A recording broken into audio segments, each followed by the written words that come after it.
अस्सलाम वालेकुम जी। उम्मीद करता हूँ कि आप सब लोग खैरियत से होंगे। मैं आज एक नई वीडियो के साथ आपके सामने हाज़िर हुआ हूँ और वीडियो बहुत इम्पोर्टेंट है और बहुत इन्फॉर्मेटिव है। ख़ास तौर पे जो नए स्टूडेंट हैं वो यूके में आना चाह रहे हैं या फिर कोशिश में आने की और उनका प्रोसेस चल रहा है। तो बेसिकली जो मैं आज वीडियो बना रहा हूँ इसका मकसद ये है कि मैक्सिमम जो आजकल यूनिवर्सिटीज़ हैं वो इंटरव्यूज़ ले रही हैं कैश इशू करने से पहले। जस्ट यूके की मैं बात नहीं करूँगा, मैं ओवरऑल जितनी भी कंट्रीज़ की यूनिवर्सिटीज़ हैं, आप किसी यूरोप की कंट्रीज़ में या फिर ऑस्ट्रेलिया कनाडा के लिए अप्लाई कर रहे हैं तो वहाँ पे जो यूनिवर्सिटीज़ इंटरव्यूज़ लेती हैं उसमें जो बेसिक क्वेश्चंस होते हैं और वो क्यों इंटरव्यू लेते हैं, सबसे बड़ी बात तो ये है। तो इसके बारे में मैं थोड़ा सा आपको गाइड करूँगा क्योंकि मैं खुद भी यूके में जब आया था तो मैंने यूनिवर्सिटी का इंटरव्यू दिया था और ऑलमोस्ट मेरा यूनिवर्सिटी का जो इंटरव्यू था वो भी एक टफ़ था। मेरी यूनिवर्सिटी UWS है, लंदन कैंपस। तो वहाँ उसका ऑलमोस्ट मैंने 32 मिनट्स का इंटरव्यू मेरा हुआ था और उन्होंने एक एक चीज़ पूछी थी और बहुत टफ़ इंटरव्यू हुआ था। तो अल्हम्दुलिल्लाह मैंने फर्स्ट अटेम्प्ट में ही उसको क्लियर कर लिया था और मुझे कैश इशू हो गया था। तो सबसे पहली बात तो ये है कि जब भी आप किसी भी यूनिवर्सिटीज़ में अप्लाई करते हैं तो मैं आपको सजेस्ट करूँगा कि कभी भी फ़ीस जमा करवाने से पहले कोशिश करें कि यूनिवर्सिटी को रिक्वेस्ट करें कि हमारा यूनिवर्सिटी जो एलिजिबिलिटी इंटरव्यू होता है उसको पहले कंडक्ट कर लें। अगर आप वो पहले कंडक्ट कर देते हैं, वो पहले उसको पास कर लेते हैं तो आपके लिए आसानी हो जाती है। उसकी वजह ये है कि जब आप अनकंडीशनल ऑफ़र मंगवाते हैं यूनिवर्सिटी से, यूनिवर्सिटी को आप फ़ीस पे कर देते हैं और उसके बाद जब आप यूनिवर्सिटी को इंटरव्यू देते हैं या वो आपकी एलिजिबिलिटी को चेक करते हैं तो उस पर आप पूरा नहीं उतरते तो फिर यूनिवर्सिटी आपको रिजेक्ट करती है और आप फिर वहाँ से फ़ीस रिफ़ंड के चक्करों में पड़ जाते हैं और वो फिर बहुत मुश्किल हो जाती है। ज़्यादातर मैंने काफ़ी स्टूडेंट्स देखे हैं जो भी इंटेक गुजरा है सितंबर का और अभी जो चल रहा है जनवरी में, तो मैंने अपनी आंखों से काफ़ी स्टूडेंट्स के ये मसले देखे हैं कि उनके पहले फीस जमा करवा के बाद में इंटरव्यूज़ दिए हैं और फिर वो बाद में रिफ़ंड के चक्करों में पड़े हुए हैं और उनकी फ़ीस रिफ़ंड नहीं हो रही। यूनिवर्सिटी जो है वो बस ऐसे ही किसी का मेल का रिप्लाई नहीं कर रही, कोई कॉल नहीं उठा रही।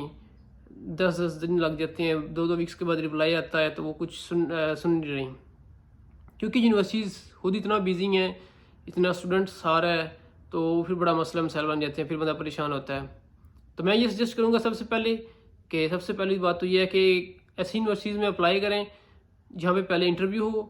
अगर आपने अपनी पसंद की यूनिवर्सिटीज़ को लोकेशन वाइज अगर देखें या स्टडी का आपका कोई कोर्स मिल रहा है तो वहाँ पे यूनिवर्सिटीज़ फ़ीस जमा करवाने के बाद आपको इंटरव्यू ले रही है तो वो आप ज़रूर करें, लेकिन थोड़ा सोच समझ के करें ताकि आपको ख़ुद को पता हो कि मेरे में इतनी एलिजिबिलिटी है और मैं उसको क्लियर कर सकता हूँ।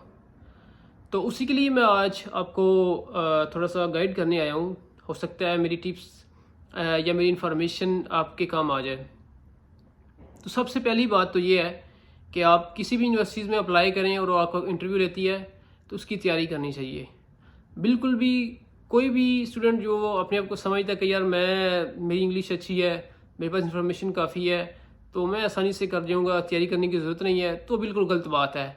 कोई भी काम तैयारी के बेशक वो छोटा सा काम क्यों है, तैयारी के बगैर नहीं होता। ये बिल्कुल हमारी गलत फहमी होती है और हम इसी गलत फहमी में ही फिर जो है वो मारे जाते हैं। तो सबसे पहली बात तो उसकी तैयारी करनी चाहिए। अब तैयारी कैसे करनी है, उसकी इन्फॉर्मेशन कैसे इकट्ठी करनी है, वही बात है मैं आपको बताने लगा हूँ। सबसे पहली बात, सबसे आसान ज़रिया आजकल तो डिजिटल है। यूट्यूब पे जाएँ, वहाँ पे वीडियोस देखें। मेरी तरह के ही लोग आपको कोई और हेल्प आउट कर रहे होंगे तो उनकी सजेशंस देखें, उनकी टिप्स देखें, उनको फॉलो करें। दूसरी बात, गूगल पे जाएँ, वहाँ पे लिस्ट मिलेंगी आपको क्वेश्चंस की, उन क्वेश्चंस को तैयार करें। तो मैं जो भी आपको बताऊँगा वो बिल्कुल बेसिक क्वेश्चंस है और वो मैं समझता हूँ कि 100% हर यूनिवर्सिटीज़ में अप्लाई होती हैं और वो आपसे पूछती हैं। मैं आपको थोड़ा सा बता दूं कि मैं सिर्फ यहाँ पे यूके में किसी यूनिवर्सिटीज़ में इंटरव्यू नहीं दिया। इससे पहले भी मैं एक इटालियन यूनिवर्सिटी थी, तो वहाँ पे फुली फंडेड स्कॉलरशिप थी वो, वहाँ पे मैंने अप्लाई किया था और वो मुझे मिल गई थी। वहाँ पे भी मैंने इंटरव्यू दिया था। तो ये नहीं है कि मैं जस्ट यहाँ पे यूके की यूनिवर्सिटीज़ का मैंने इंटरव्यू क्लियर किया है। वहाँ पे मुझे फुली फंडेड स्कॉलरशिप मिली थी, वहाँ की अकोमोडेशन मेरी फ्री थी, और मेरा जो खाने पीने का वो सारा कुछ वहाँ पे फ्री होता है। तो वो जिनको थोड़ा सा प्रोसेस का पता होगा, यूरोपियन किसी भी यूनिवर्सिटी में, वो जानता है कि वहाँ पे कैसी स्कॉलरशिप मिलती है। तो उन्होंने भी इंटरव्यू लिया था और उसको मैंने सजेस्ट किया था, उसको भी मैंने जज किया, और यहाँ पे तो वो ऑलमोस्ट इतना डिफरेंस नहीं है। तो चलें स्टार्ट करते हैं। सबसे पहली बात तो ये है कि मैं आपको बताऊं कि किसी भी यूनिवर्सिटी में इंटरव्यू दें तो आपको उस यूनिवर्सिटी की कंप्लीट इन्फॉर्मेशन होनी चाहिए। यूनिवर्सिटी कहाँ पे है, उसकी लोकेशन क्या है, यूनिवर्सिटीज़ की फ़ी क्या है, मेरा कोर्स क्या है, जिस कोर्स में मैं अप्लाई कर रहा हूँ वो कोर्स मैं क्यों कर रहा हूँ। सबसे पहली बात, क्योंकि उनका सबसे जो पहला सवाल होता है वो यही होता है। कुछ बेसिक सवाल हैं, आपने हज़ारों दफ़ा सुने होंगे कि आप यहाँ पे क्यों आ रहे हैं, किस वजह से आ रहे हैं, आप वापस जाएंगे कि नहीं जाएंगे, आप ये कोर्स क्यों कर रहे हैं। तो ये इतने आसान सवाल नहीं है। बिल्कुल बात हम कहते हैं जी ये बिल्कुल बेसिक क्वेश्चन है, इसका हम सीधा सा आंसर दे देंगे, नहीं, ये बिल्कुल सिंपल क्वेश्चन नहीं है। इसका क्वेश्चन का पूछने का बहुत बड़ा मकसद होता है उनका, तो इसके पीछे बहुत एक बड़ी रीज़न होती है। अगर आप उस रीज़न को फिलफिल नहीं करते तो आप हमें फिर पकड़े जाते हैं। तो इसमें अब ये है कि जो भी क्वेश्चन वो आपसे पूछ रहे हैं, आपसे वो पूछते हैं कि भाई आप यूके क्यों आना चाह रहे हैं। स्टडी बेस पे आना चाह रहा हूँ। स्टडी क्यों, और भी कंट्रीज़ हैं, स्पेसिफिकली यूके में क्यों आना चाह रहे हैं। अब आपको उसमें एक लाइन में आंसर नहीं देना, उसकी कम से कम एटलीस्ट 5 to 6 रीज़न होनी चाहिए आपके पास। वो रीज़न कहाँ से आनी है वही मैं आपको बता रहा हूँ। कुछ मैं आपको भी बताऊँगा, कुछ आपने गूगल से और इंटरनेट से कलेक्ट करनी है। ये जस्ट मैं क्वेश्चन आपको बता रहा हूँ, क्यों आना चाह रहे हैं। भाई टॉप रैंक यूनिवर्सिटीज़ हैं, यहाँ पे मल्टी कल्चरल कंट्री है, यहाँ पे डिफरेंट टॉप जो इनकी यूनिवर्सिटीज़ हैं उनकी रैंकिंग टॉप्स में आती है। यहाँ का जो इन्वायरमेंट है लोकेशन वाइज है वो बहुत अच्छा है। इंटरनेशनल स्टूडेंट बहुत ज़्यादा है, इंटरनेशनल स्टूडेंट से अट्रैक्शन में बहुत ज़्यादा मिलती है। तो इंटरनेशनल कंपनीज़ काफ़ी हैं। जब हम स्टडी कंप्लीट करेंगे उसके बाद हमें यहाँ पे जॉब करने के मौके बहुत ज़्यादा हैं, इंटर्नशिप्स में मिलती है, तो काफ़ी रीजंस बन जाती हैं फिर ऐसे। ये मैं आपको जस्ट एज नॉर्मल बता रहा हूँ, जो मेरे माइंड्स में थी मैंने आपको बता दी हैं। तो आप बाकी सर्च करें, आपको बहुत ज़्यादा मिल जाएगी। जैसे एक क्वेश्चन है ये। अब इसमें मैंने ये तो नहीं कहा आप यूके क्यों आना चाह रहे हैं। आप तो लोग बताते हैं जी हम स्टडी के लिए आ रहे हैं। स्टडी के लिए क्यों आ रहे हैं भाई, यूनिवर्सिटीज़ अच्छी हैं, हमारा कोर्स अच्छा है। और सबसे बड़ी इसकी रीज़न ये है कि भाई मेरा कोर्स वहाँ पे है, तो इस कोर्स के हवाले से यूनिवर्सिटी ये बेस्ट है। इसमें इस कोर्स में स्पेसिफिकली रैंकिंग अच्छी है।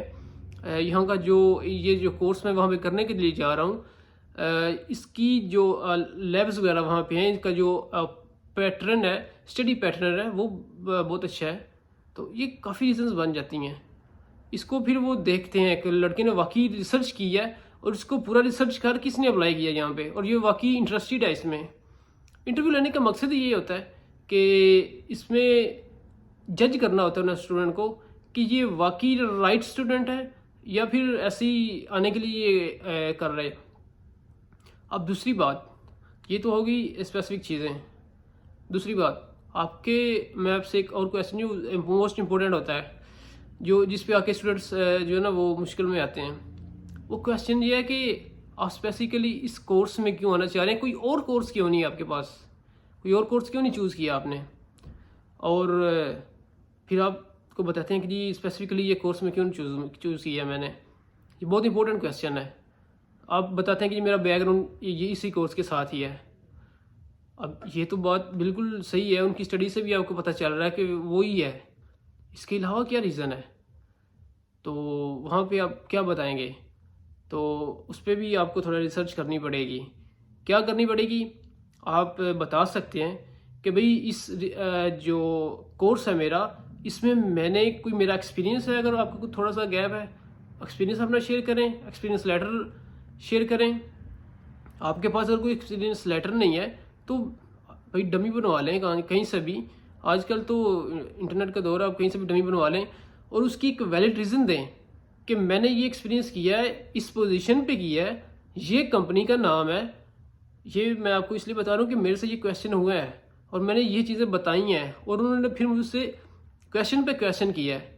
आपने कौन सी कंपनी में काम किया है, उसका कॉन्टैक्ट किया है, उसका मेल भी मैंने दी थी, उसका कॉन्टैक्ट नंबर भी दिया था ताकि आप इनसे कंफर्म भी कर सकते हैं। उन्होंने मुझसे जिस कंपनी की मैंने बात की थी उस कंपनी की लोकेशन भी पूछी थी कि ये कंपनी किस लोकेशन पे है। तो इस हद तक भी वो पूछ सकते हैं आपसे। उन्होंने आपकी इंग्लिश भी जज करनी होती है, आपको क्वेश्चन पे क्वेश्चन करना होता है।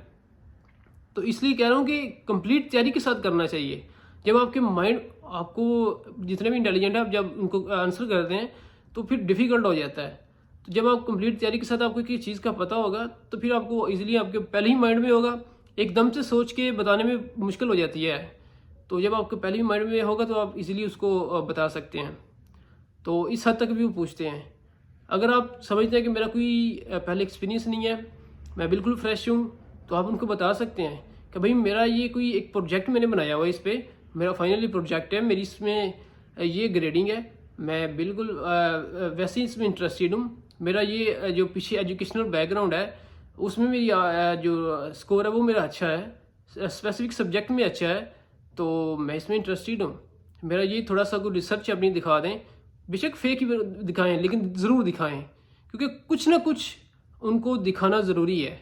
इसके लिए बेशक आपकी फेक रिसर्च है लेकिन आप दिखा रहे हैं उनको, आप बता रहे हैं, उनको पता है कि वाकई बंदे ने कोई रिसर्च की हुई है, इसका वैलिड है, कोई कुछ ना कुछ पॉइंट वैलिड है, तो वो आपको फिर उस पॉइंट पे आगे लेके चलेंगे। अब उसके बाद जो मैं अपना बताऊंगा कि मेरे से जो कुछ क्वेश्चन हो रहे हैं वो बिल्कुल सिंपल से, मैं आपको जैसे समझाने के लिए बात कर रहा हूँ कि ये कितनी हद तक आगे जाते हैं क्वेश्चन से, कितना मतलब के पॉइंट्स क्लियर करते हैं। अब उसके बाद मेरे सामने जो फाइनेंशियल्स क्वेश्चन किए थे कि ये आपकी फाइनेंशियल्स रेडी हैं, मैंने कहा बिल्कुल रेडी हैं। क्या रेडी हैं? मैंने अपना बैंक अकाउंट बताया कि ये मेरा बैंक अकाउंट है, ये फ़लाँ बैंक है, फ़लाँ ब्रांच है, उसमें मेरी इतनी अमाउंट पड़ी हुई है, कब से पड़ी हुई है ये भी क्वेश्चन हुआ। मैंने बताया कि फ़लाँ दिन से पड़ी हुई है। तो उनका ये अमाउंट कहाँ से आई? मैंने बताया कि मेरे जी फादर हैं तो उन्होंने मुझे ये अमाउंट दी है स्पेसिफिक स्टडी के लिए। अब वो जो अमाउंट मैंने बताई थी वो जितनी अमाउंट चाहिए थी मेरी स्टडी के लिए और मेरी अकोमोडेशन, मेरे खर्चे वगैरह के लिए, उससे थोड़ी ज़्यादा थी, थोड़ी सी। तो जब उन्होंने कैलकुलेशन की, फ़ौरन कैलकुलेशन करने के बाद उन्होंने कहा ये अमाउंट थोड़ी ज़्यादा है, ये अमाउंट आपने क्यों रखी है? तो मैंने उनको फिर बताया कि मेरी ये एक्स्ट्रा मनी है, तो ये एक्स्ट्रा मनी मैंने इसलिए रखी है कि कोई ना कोई इमरजेंसी बन सकती है, इमरजेंसी सिचुएशन के लिए मैंने रखी है। मुझे वोकेशंस में वापस पाकिस्तान आना पड़ सकता है या फिर मुझे कहीं टूर करना पड़ सकता है, तो उसके लिए मैं कोई रिसर्च मुझे करनी पड़ सकती है, कहीं पे भी मुझे रिसर्च के दौरान मुझे अमाउंट की ज़रूरत पड़ सकती है, तो ये मैंने उसके लिए रखा हुआ है। मैंने अपने प्रपोजल्स और इन लैब्स वर्क के लिए ये थोड़ी अमाउंट एक्स्ट्रा रखी हुई है, तो ये मैंने उनको वैलिड एक रीज़न दी थी। तो ये कुछ क्वेश्चंस थे। और इसके अलावा मैं अगर बात करूँ आपसे, तो जो उन्होंने मेरे से पूछी थी अकोमोडेशन के वाले से कि भैया आप यहाँ पे कहाँ पे रहने के लिए आ रहे हैं। कुछ लोग कह देते हैं जी हम अपने भाई के पास आ रहे हैं, कुछ कहते हैं मेरा दोस्त है वहाँ पे।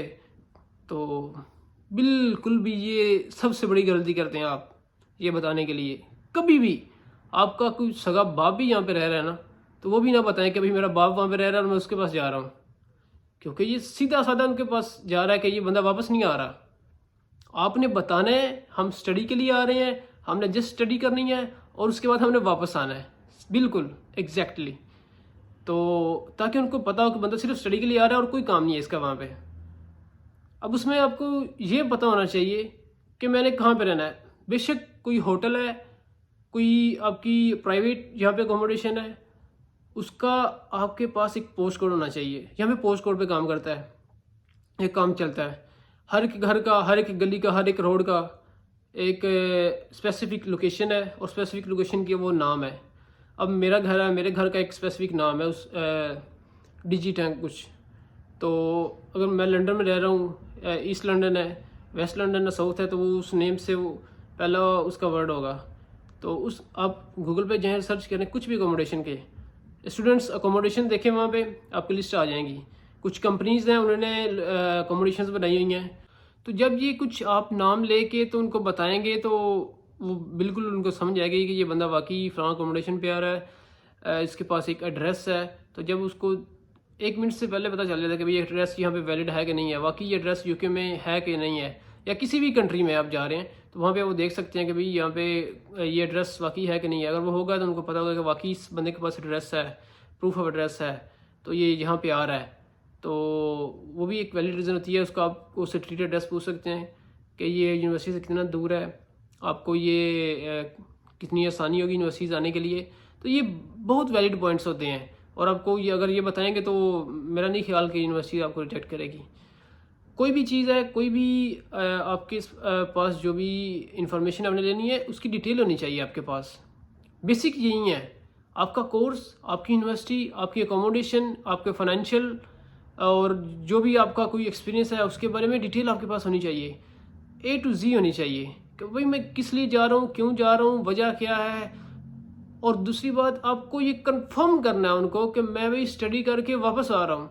अब मेरे से एक क्वेश्चन हुआ और उसने किया कि आप स्टडी के बाद वापस जाएंगे, मैंने कहा बिल्कुल आऊँगा। वहाँ पे जाकर दोबारा क्या करूँगा। मैंने एक थोड़ा सा एक्सपीरियंस शो किया हुआ था, तो मैंने एक पोजीशन वहाँ पे बताई थी कि मेरी वहाँ पे ये डेजिग्नेशन है। अब वापस जाके मैं क्या करूँगा, वो भी उनको मैंने बताया कि भाई वापस जाके मैं किस पोजीशन पे काम करूँगा। मुझे कोई ऑफ़र हुई है कि अगर मैं वहाँ पे स्टडी करूँगा, एक्सपीरियंस लूँगा या कुछ थोड़ा सा एक्सपेरिमेंटल एक्सपीरियंस गेन करूँगा तो मुझे कौन सी ऑफ़र मिलेगी, क्या पे होगी मेरी। ये तक क्वेश्चन हुआ था कि भाई वहाँ पे आपकी जब प्रमोशन होगी तो पे कितनी होगी, ये भी क्वेश्चन हुआ था।